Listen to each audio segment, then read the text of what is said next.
Live in our studios, the hardworking District Attorney of Brooklyn, Charles Joe Hynes. Thank you for joining us again. Thank you very much for having me, Jeff. Always good to be with you and speak directly to your listeners. We should make it a weekly habit. Once I get past this campaign, that would be a good idea. How's the campaign going? Is it something the paper seems to be saying that it's a tougher one than usual? I don't know which campaign they're watching. I mean, I had a tough campaign in 2005 because you don't indict the county chairman and not have a real problem. This is not a tough campaign. I have two candidates who have never run, have never had a supervisory position in their former government jobs. I think the public more and more is seeing that it's just not a good idea to try and give someone an opportunity to run a DA's office with 1,400 employees, including 1,400 employees, 500 lawyers, and a budget of $60 million to someone who's never supervised anything. So it's a very, very good feel out there. I do a lot of subway stops. I go to the Wingate Field Monday night. I go to Seaside, the Markowitz concerts, and the reception is very, very good. So it's a good race for us, and I'm very, very confident. Take nothing for granted. I work very, very hard, and I run as if I had a real race. What may make it exciting is it really depends on how many voters come out. Primary days don't always get the big turnout, but when you have Anthony Weiner and Elliot Spitzer duking out in their respective races, it makes it a more exciting race where more people come to the polls, right? Also, we have a lot of councilmatic races, and that will bring people to the polls. In addition, we have a great get-out-the-vote plan all over Brooklyn, and we're going to have people who never really voted before. I mean, people in the Middle East and from Middle Eastern countries, and we've been involved in a unity task force, which has put together representatives from Pakistan and from Bangladesh with Jewish groups and Christian groups. We've had this unity task force since 2000. So we are really concentrating on getting a group of voters who had not come out before. I expect a very heavy vote from the Russian community.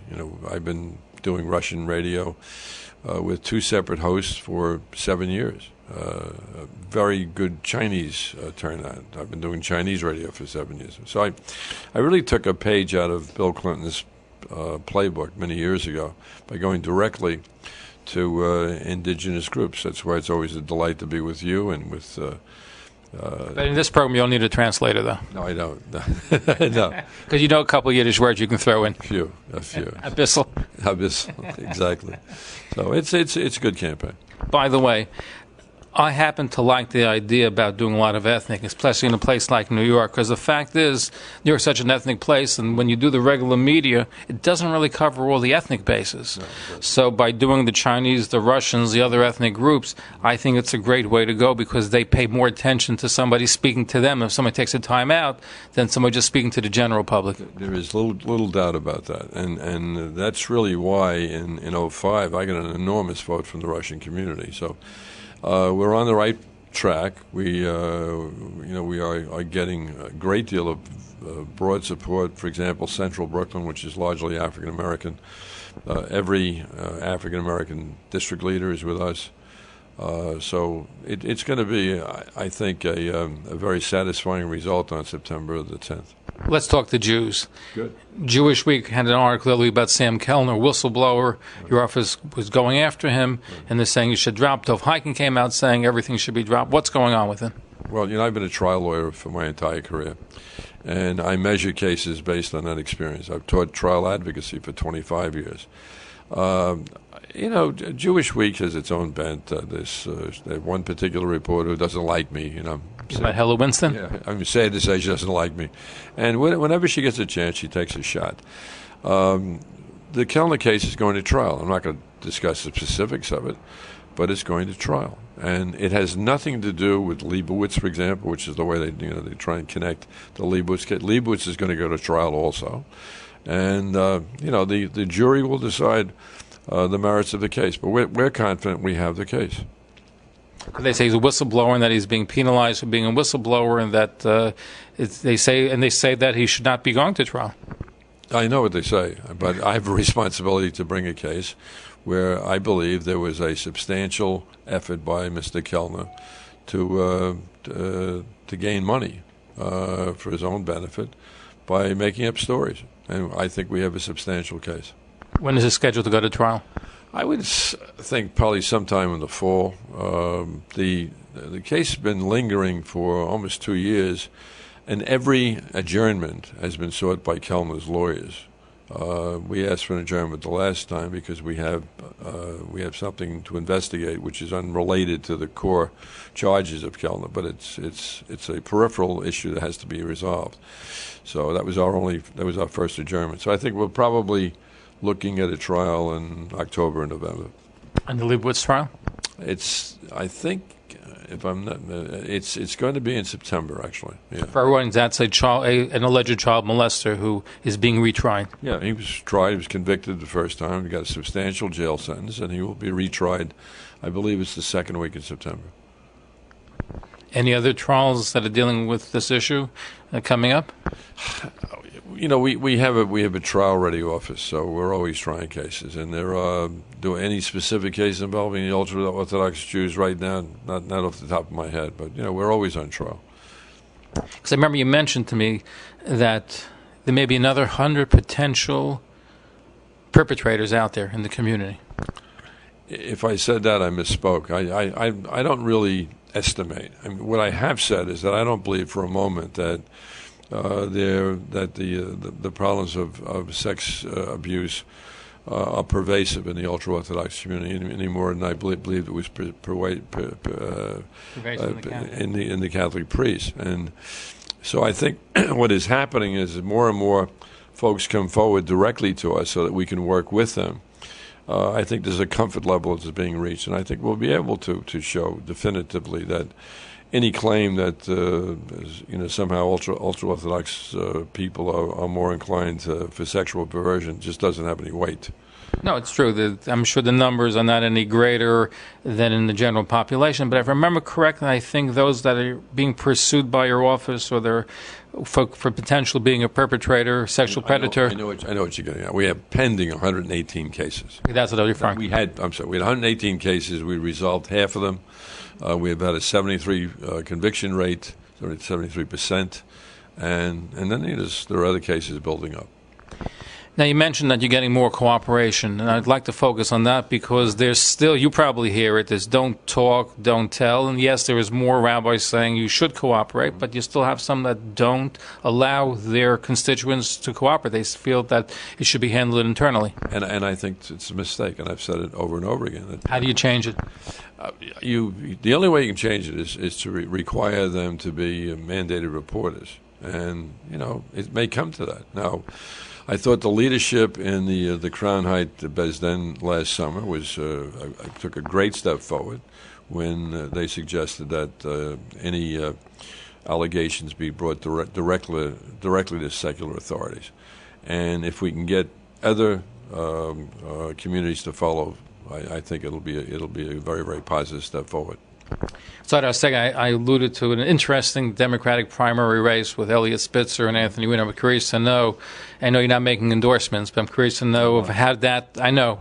I'm just saying, what do you think about the fact of them entering the race, considering their moral challenge that they've had and entering the race and what it does for politics in general? Yeah, look, I think it's at the end of the day, it's up to the voters to decide. That's what makes our democracy so great.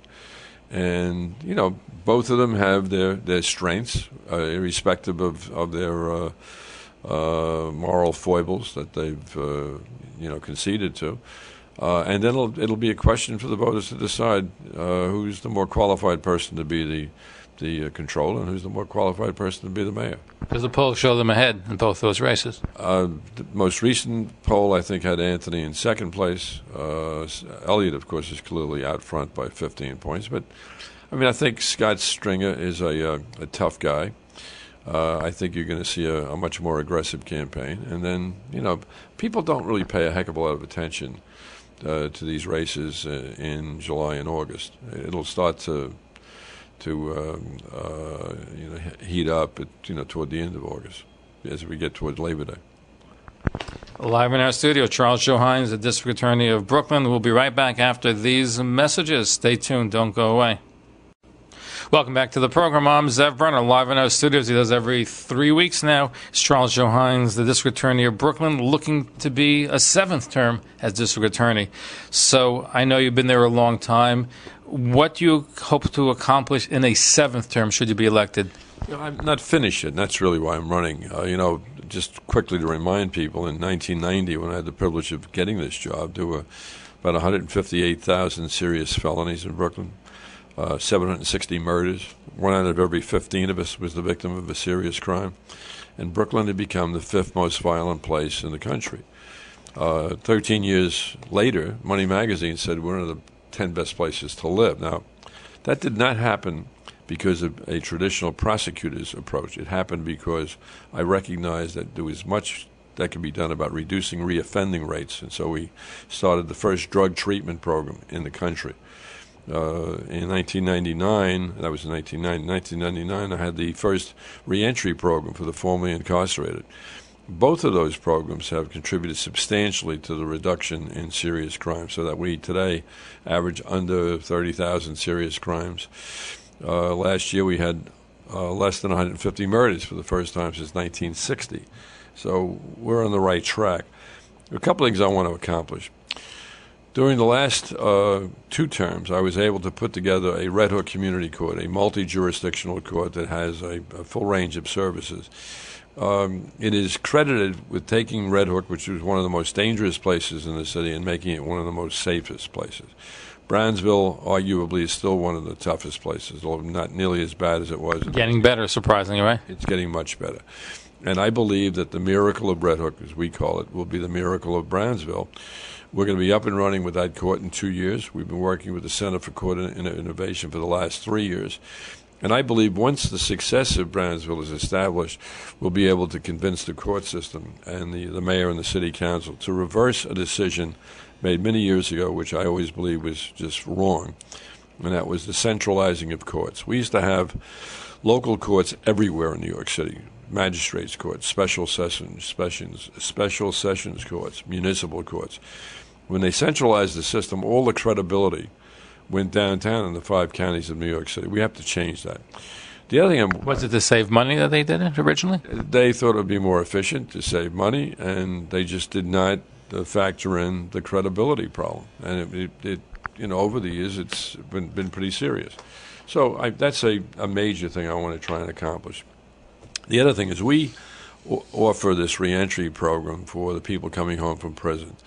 The recidivism rate or reoffending rate for people being released from prison, this is the national average, is 6 out of 10 within 3 years of release are rearrested, half go back to prison. In our program, validated by Harvard University back in 2007, it's 2 out of 10. I believe we can reduce that even further. Our problem is we can only offer the service to 1,000 of the 3,000 coming home to Brooklyn. If I can get the resources within the next 2 years of my new term to offer that to everybody, we will see a significant rise in public safety for Brooklyn. So that's exciting. How much money do you have to raise for that? It's peanuts when you think about it. It costs $2,200 per client to give them the resources. If someone fails, as they frequently do if they don't have these services, and are returned to prison, the cost is $64,000. So it should be no-brainer. You just do one non-return, you already can sponsor at least 20. Would that you were in charge of the budget, because you understood it immediately. So those are a couple of things I want to accomplish. And then, I think we will then be on track to have institutionalized programs that when the day comes I do leave, someone will understand that it would be foolhardy to change any of these institutional approaches to public safety. You mentioned before you got in 1990, the famous riots in Hynes in 1991. Yeah.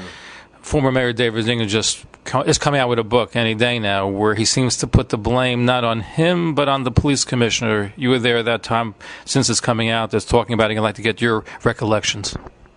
I think it was a very, very painful period for David Dinkins, who I think is a decent man. I think he was a very, very good mayor. The contrary is thought, because all of the cops that were hired after he left, and people forget the fact that it was David Dinkins who was the one responsible for safe streets, safe cities.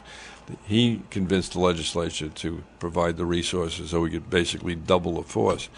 I think I look back at Crown Heights, and I think of a deputy chief who went to the 7-1 precinct in the second day of the riot and addressed the women and men of the 7-1. And he said, "You're doing a great job." And I said to my people, that is a terrible mistake, because this deputy chief was African American. And what I was saying to the white police officers was, you're on the right track. What really happened, of course, is that Mayor Dinkins, I think the third day, visited the area, and someone threw a rock at him. And that ended the Crown Heights riots, because the police department put all the resources necessary to turn it around. It was a sad day for us, because it was a pogrom in every sense, or appeared to be a pogrom. And, you know, you think about what's happened since 1991, things have changed dramatically. We have much more diversity in the city, certainly in Brooklyn. There's an intermingling of people. Now, you know, we all keep to ourselves, I guess, in one sense, but there's an intermingling in the workplace. There is a comfort level in the workplace with all spectrums of the Jewish community, black community, Latino community. I think we glory in our diversity. And I doubt very much if something like Crown Heights could ever happen again. But there's still tensions you have in Williamsburg, tensions, because the truth is, when you have a bad economy, and you have, we're talking before about housing in Manhattan, but even in Williamsburg, you have different groups fighting for affordable housing. You have Hispanic groups, Hasidic groups, so that leads itself to tension. And I'm sure you may have that in Crown Heights to a less degree. So when you have that, then a shrinking pie, so that leads to tension. I'm not sure hopefully there's a lot of dialogue going on, but from time to time you see that tension simmer, which could go into a much bigger conflagration. And I think what's different today than it was now is that the tension, the poverty level, has not translated into an increase in crime. The tension has not led to the kind of violence that was so much of a worry for me in the late 80s and early 90s. And it has very much to do with the fact that communities are speaking. They are, the dialogue has been open.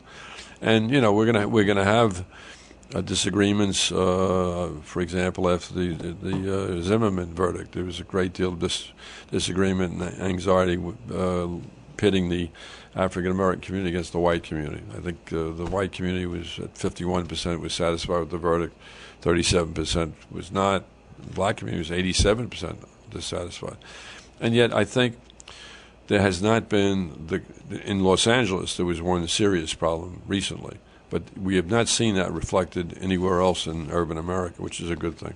So despite some protests here and there, it's been relatively quiet in New York? It's been very, very safe, very peaceful. And that's the way it should be. We should be able to talk things through rather than hurt each other. But getting back to 1991, the fact that the police didn't crack down and let the protesters' rage led to the killing of Yankov Rosenbaum, led to the hooliganisms on the streets, and led to chaos, which only was corrected on the third day. So in a sense, is it fair to blame just the police commissioner, or should the mayor have done something differently in 1991?